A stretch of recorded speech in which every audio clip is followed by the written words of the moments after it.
Berry Gordy built the most commercially successful black-owned music company in American history by trusting his instincts. The problem was that his instincts were sometimes completely wrong. You tell me. Say it. Tonight, 12 songs that Berry Gordy heard and hated. Songs he vetoed, shelved, called the worst thing he'd ever heard, or refused to let out of the building.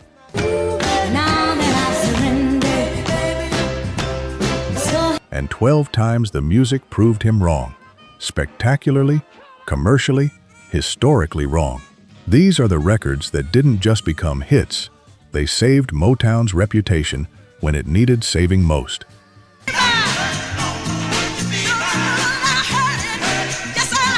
Number 12. The Supremes. Where Did Our Love Go? 1964.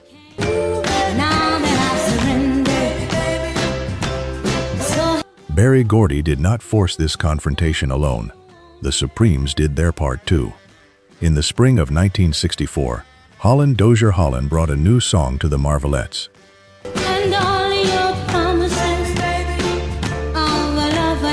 The Marvelettes, who had given Motown its first ever #1 pop hit with Please Mr. Postman in 1961, heard Where Did Our Love Go? And turned it down. They didn't like it. They thought the lyric was too simple, the melody too repetitive, and the overall song beneath their commercial standing. So HDH offered it to the Supremes.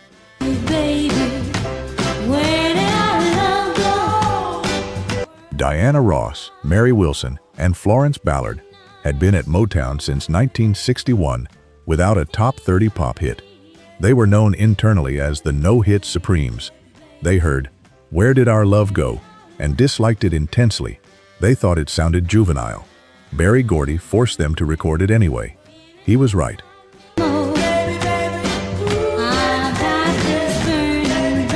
Where Did Our Love Go? Hit #1 on the Hot 100 on August 22, 1964, and launched the Supremes on a streak of 5 consecutive #1 singles that redefined Motown's commercial trajectory and turned Diana Ross, Mary Wilson, and Florence Ballard into 3 of the most recognizable women on the planet.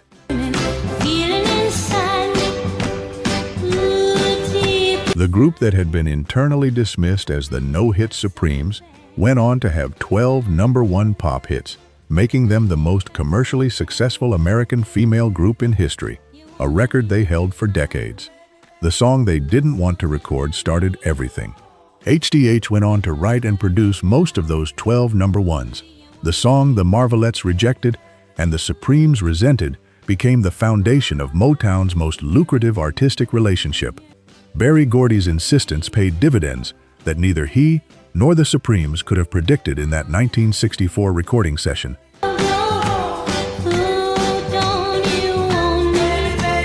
Number 11. Little Stevie Wonder. Fingertips PT2. 1963.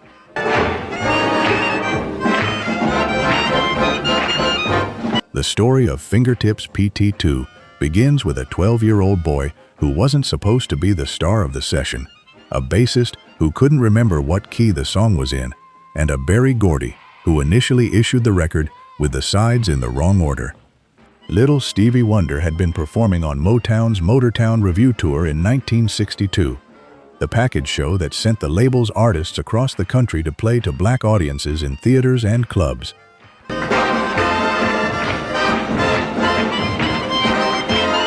At the Regal Theater in Chicago, Stevie's harmonica showcase produced something extraordinary. An audience so electrified that the house band from the next act wandered on stage while Wonder was still performing, having received the signal to set up. Bassist Larry Moses, not knowing the boy was still going, can be heard on the recording asking, audibly, on the final commercial release, "What key? What key?" Motown recorded the performance and released it as a split single in May 1963.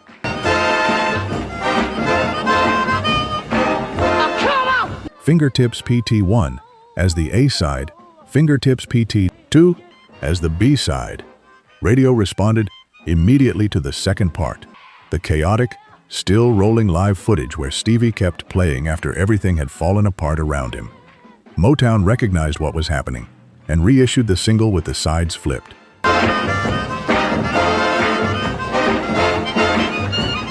By August 10, 1963, Fingertips PT 2, the improvised live B-side with a bassist asking what key in the background, was #1 on the Billboard Hot 100. It was Motown's first ever #1 pop single. It made a 12-year-old named Stevie Wonder the youngest artist to top the Hot 100, a record that still stands, and Berry Gordy had initially sequenced the record backwards.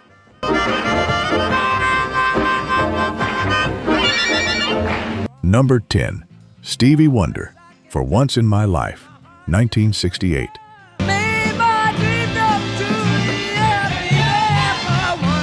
By 1967, Stevie Wonder had just turned 17 and had been at Motown for 6 years. He had already given the label its first ever #1 pop single with Fingertips PT 2 in 1963. He had followed it with a string of genuine hits: Uptight, Everything's All Right, I Was Made to Love Her, I'm Wondering. Someone born like you. He was, by any standard, one of the most commercially reliable acts on the Motown roster. For Once in My Life had been a lounge song, a ballad written by Ron Miller and Orlando Murden that was making the rounds as a standard, recorded by Tony Bennett and others in relatively conventional, slow-tempo interpretations.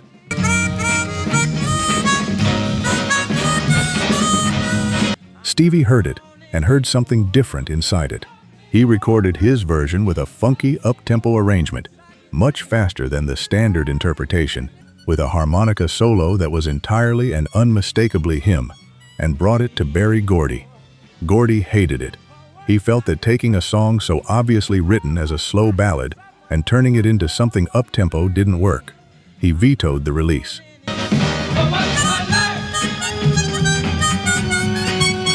The recording went into Motown's vault, where it sat for the better part of a year. Then, Billie Jean Brown, head of Motown's Quality Control Department, the internal operation responsible for deciding which recordings were commercially viable, heard the shelved recording and brought it back to Gordy with a recommendation to release it.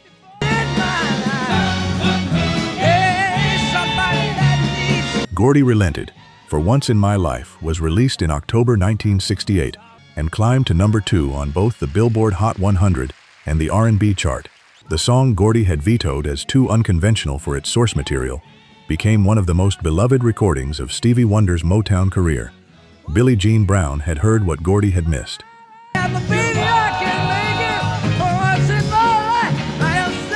If you're locked into this one, most people scrolling past these songs have no idea what it took to make them. We digs that history back up, one record at a time. The subscribe button costs nothing, and it means you won't miss the next one. Number 9. The Temptations, Cloud 9, 1968. My father didn't know the meaning of work. In 1968, Norman Whitfield was the most ambitious producer at Motown, and Berry Gordy was increasingly worried about him. Whitfield had been watching the cultural revolution happening in American music: psychedelic rock, anti-war protest, the emergence of a harder, more politically direct sound, and he had decided that the Temptations needed to be the vehicle through which soul music engaged with all of it. It was hard time. Needed some. He brought the Temptations into the studio and began building something that had never come out of Hitsville, USA. A dense, layered, lyrically ambiguous piece of psychedelic soul that the group's members would later describe as a genuine departure from everything they had recorded before. Left another chair beside me.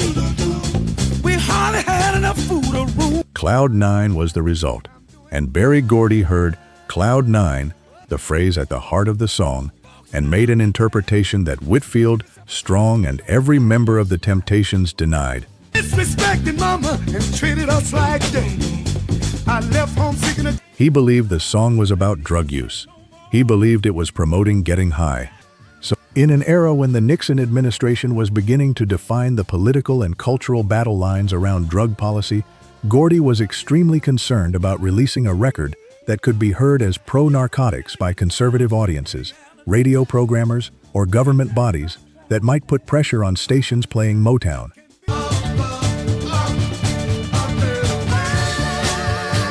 The Temptations denied the drug interpretation. Whitfield and Barrett Strong said the lyric was about someone escaping poverty through imagination, not through a controlled substance.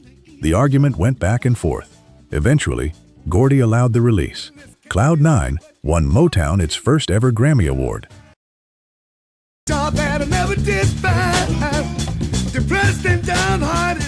Best R&B performance by a duo or group in 1969. The song Gordy thought might be too controversial for Motown's image won the most prestigious award in the American recording industry and established the Temptations' psychedelic soul era as one of the most creatively important chapters in the label's history.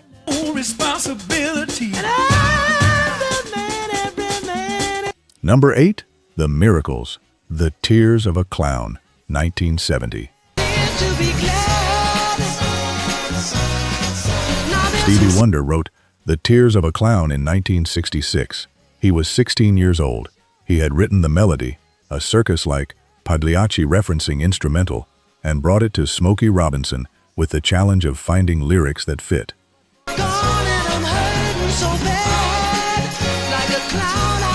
Robinson stayed up all night and wrote the complete lyric by morning, the story of a man who performs happiness in public while hiding devastating private grief, the clown who makes everyone else laugh while crying in the dark.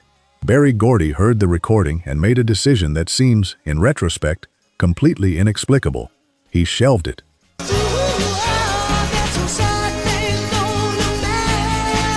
The Tears of a Clown did not appear as a Miracles single.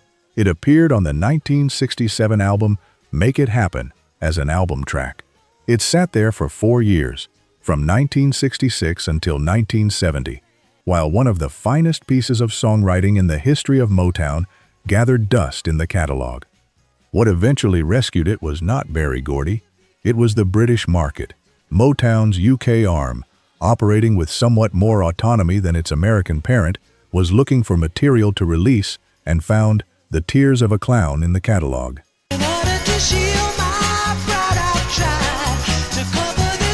They released it as a single in the United Kingdom in August 1970, 4 years after it was recorded.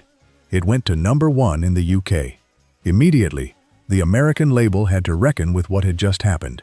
A 4-year-old shelved track had become a British number 1. They released it in the United States. It went to number 1 there too. The Tears of a Clown became the Miracles' biggest hit and one of the defining recordings of Smokey Robinson's career at Motown, and it had to travel to Britain to remind Berry Gordy that it existed.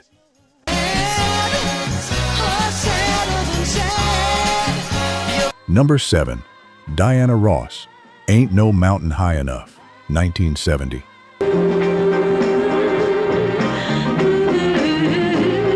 Nicholas Ashford and Valerie Simpson had written Ain't No Mountain High Enough as a complete piece in the mid-1960s and given Marvin Gaye and Tammy Terrell the first version, the one that hit number 19 on the Hot 100 and number 3 on the R&B chart in 1967. That was the original. The song had proven itself commercially already.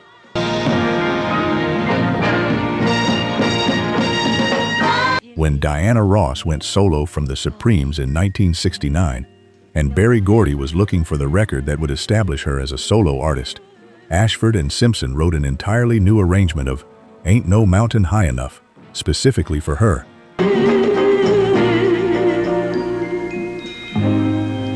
A version that expanded the song to over 6 minutes and incorporated long spoken passages where Ross directly addressed her listeners between sung sections. Gordy heard the recording and hated the spoken sections with specific conviction.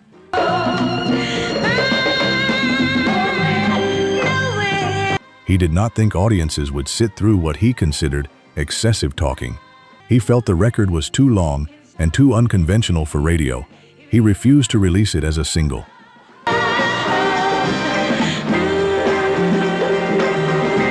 The maximum he would agree to was including it as an album track on Diana's debut solo LP. Radio found it anyway. DJs were playing the album track and cutting it down themselves to make it fit their formats. The audience response was immediate and overwhelming. Motown was eventually forced to make an official edit and release it as a single.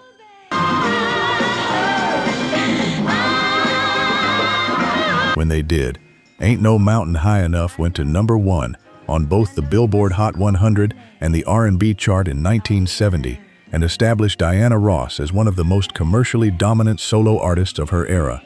Berry Gordy had specifically refused to release a record that became a double #1 hit.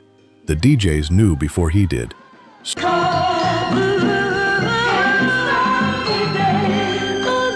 Number 6.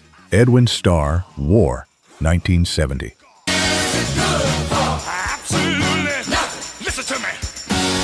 The original version of War was recorded by The Temptations. Norman Whitfield and Barrett Strong had written it as part of The Temptations' increasingly politically charged catalog, the natural extension of Cloud 9, Psychedelic Shack, and Ball of Confusion, all of which had pushed Motown's commercial voice into territory Berry Gordy found uncomfortable.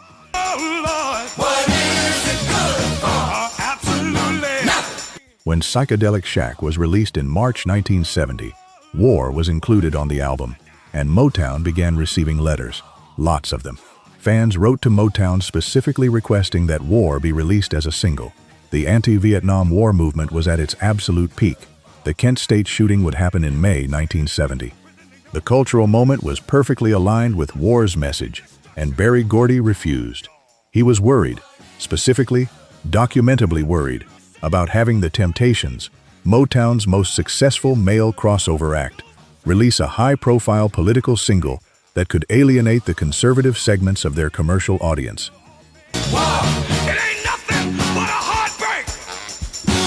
Wow. He did not want The Temptations defined by the song's controversy. The Temptations themselves were reportedly also concerned. Norman Whitfield fought the decision. Gordy proposed a compromise. The song could be released, but it would have to be re-recorded by a different artist, someone with less commercial standing to lose.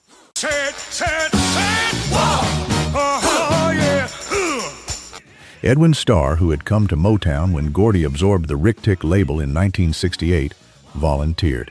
He insisted on recording it his way, with the full force of his own conviction about the song's message. War was released in June 1970. It reached #1 on August 29th and stayed there for 3 weeks. It sold 3 million copies. It won a Grammy nomination. It became one of the most enduring protest recordings in American history. It is still played wherever human beings march against unnecessary conflict. Listen to me. Wow, it ain't nothing but a heartbreaker. Number 5. Gladys Knight and the Pips, I Heard It Through the Grapevine, 1967.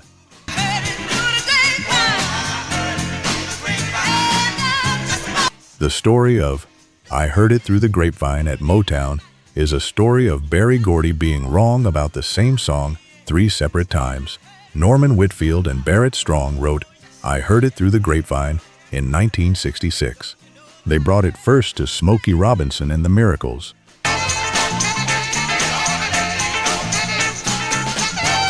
Berry Gordy heard the Miracles recording and rejected it. It was shelved, strike 1. Whitfield then recorded Marvin Gaye's version, slower, darker, more internally tense than the Miracles recording. Berry Gordy heard it and rejected that too. He didn't think it had commercial potential. It was shelved. Strike 2. Whitfield then produced Gladys Knight and the Pips' version, more up-tempo, more immediately gospel-rooted, with Knight's voice at full commercial power and the Pips' backing, bringing a collective energy that the Miracles and Gaye's versions had processed differently.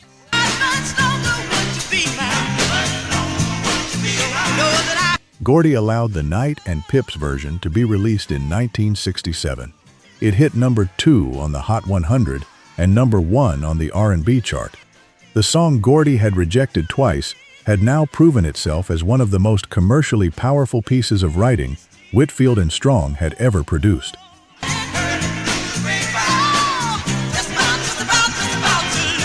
Gladys Knight's version was Motown's biggest hit of 1967, and Marvin Gaye's shelved version was still in the vault.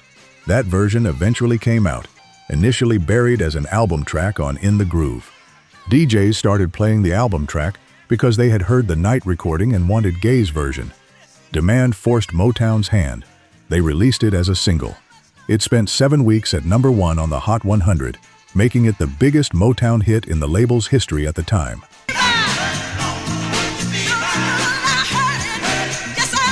Number 4. Marvin Gaye, I Heard It Through the Grapevine, 1968. I got to go. I'll talk to you later, all right? Later. Frankie, don't hang up. Don't hang up, Frankie. This record deserves its own entry because the story of how it finally got out is as dramatic as the story of how it was originally suppressed. Gordy had rejected Marvin Gaye's version of I Heard It Through the Grapevine after the Miracles version was shelved in 1967.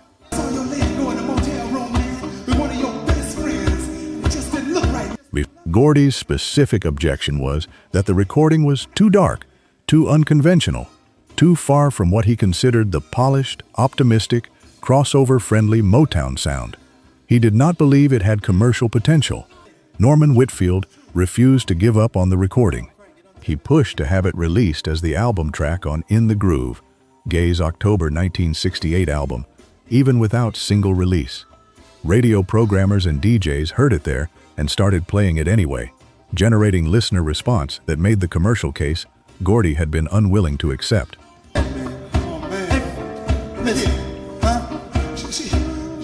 Motown was eventually forced to release it as a single in November 1968.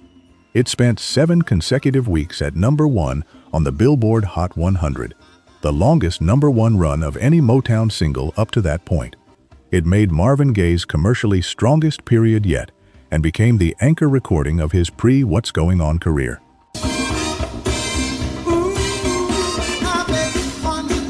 The recording that Gordy had specifically rejected for lacking commercial potential had just become the biggest commercial hit in Motown's history. Gordy later acknowledged, in his own memoir and in interviews, that his instincts had failed him on this particular song. The darkness he had heard as a commercial liability was precisely what made it extraordinary.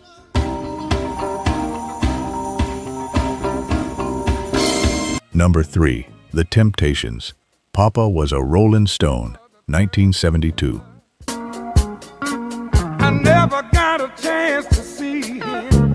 By 1972, Gordy had watched Norman Whitfield transform the Temptations sound from the polished Motown template into something far darker, denser, and more politically complex than anything the label had produced in its first decade of operation. And while the commercial results had been extraordinary, Cloud 9, I Can't Get Next to You, Ball of Confusion, Gordy's relationship with the psychedelic soul direction was never fully comfortable. Of September, that day I'll always remember. Papa Was a Rollin' Stone was 12 minutes long on the album version. It described, without sentimentality, a deadbeat father remembered only by the circumstances of his death, in a bar, far from home, on the 3rd of September, and the family he had failed while alive. The production was a masterpiece, a bass line that locked in immediately and never let go, a wah-wah guitar figure that became one of the most recognized instrumental signatures in 1970s soul. That my daddy died. Horn punctuations arriving with the authority of punctuation marks in a legal document. Gordy was skeptical about the length and the darkness of the subject matter. The song's portrait of a failed, absent father was not the kind of material that Motown's legacy of carefully calibrated commercial releases had centered on. He allowed the release.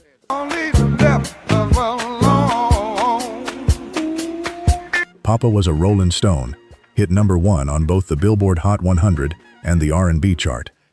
It won 3 Grammy Awards at the 1973 ceremony: Best R&B Song, Best R&B Instrumental Performance, and Best R&B Performance by a Duo or Group with Vocal. Record of the Year. The song that Gordy had been uncertain about was the most awarded record in Motown's history. Never heard nothing but bad things about him. Number 2. Marvin Gaye, What's Going On, 1971. Love can't conquer you. Gordy said it directly. He said it out loud, to another human being, in the presence of witnesses. The words were, "This is the worst record I have ever heard in my life." The record was What's Going On, by Marvin Gaye. Gaye had written and recorded the song in June 1970, inspired by a conversation with his brother Frankie, a Vietnam veteran, about what the war looked like from the ground.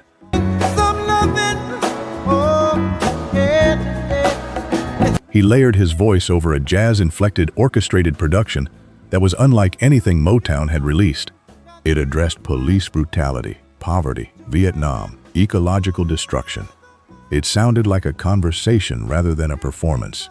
It was, in almost every technical and commercial sense, completely unlike what Berry Gordy's Motown had been built to produce. Gordy refused the release. He did not simply express reservations.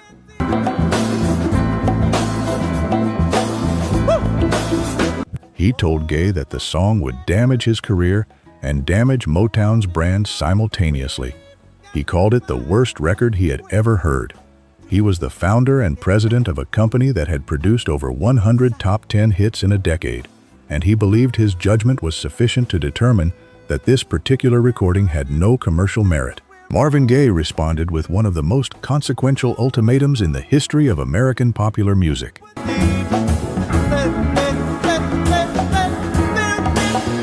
He told Berry Gordy that he would not record another note for Motown until What's Going On was released. Every recording commitment, every contract obligation, nothing until the song came out. The standoff lasted months. Eventually, another Motown executive released the song while Gordy was occupied with other business. It went to number 1 on the R&B chart. It hit number 2 on the Hot 100. It sold 2 million copies. The What's Going On album it spawned was later ranked by Rolling Stone as the greatest album ever made.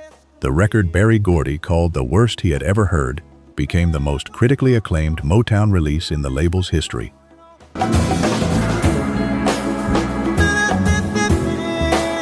Number 1. Marvin Gaye, What's Going On? The Aftermath. My loved ones, today is the birthplace. The what came after What's Going On is as important as the song itself. After the single went to number 1 and sold 2 million copies, Berry Gordy was forced to confront something that his decade of commercial success had insulated him from.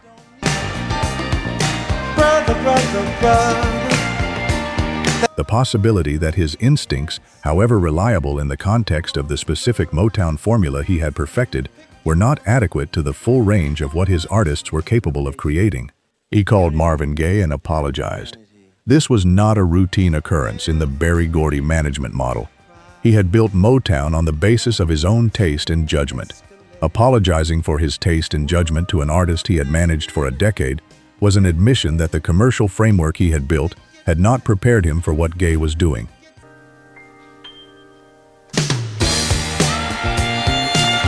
Gaye used the momentum of What's Going On to negotiate something that Berry Gordy had never granted any Motown artist before: complete creative control of his own recordings.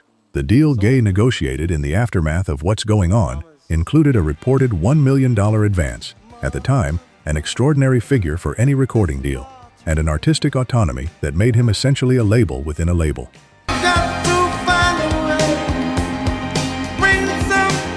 The album What's Going On has been ranked by Rolling Stone as the greatest album ever made, above Sgt. Pepper, above Kinda Blue, above Pet Sounds, above every other recording in the history of popular music. It has been added to the Library of Congress National Recording Registry. It appears on more than 40 international critics' lists of the greatest records ever made. The Guardian and NME have both ranked it number 1. Berry Gordy called it the worst record he had ever heard. He was, in the specific technical sense of that phrase, the most wrong a person has ever been about anything. There's too many of you who cry.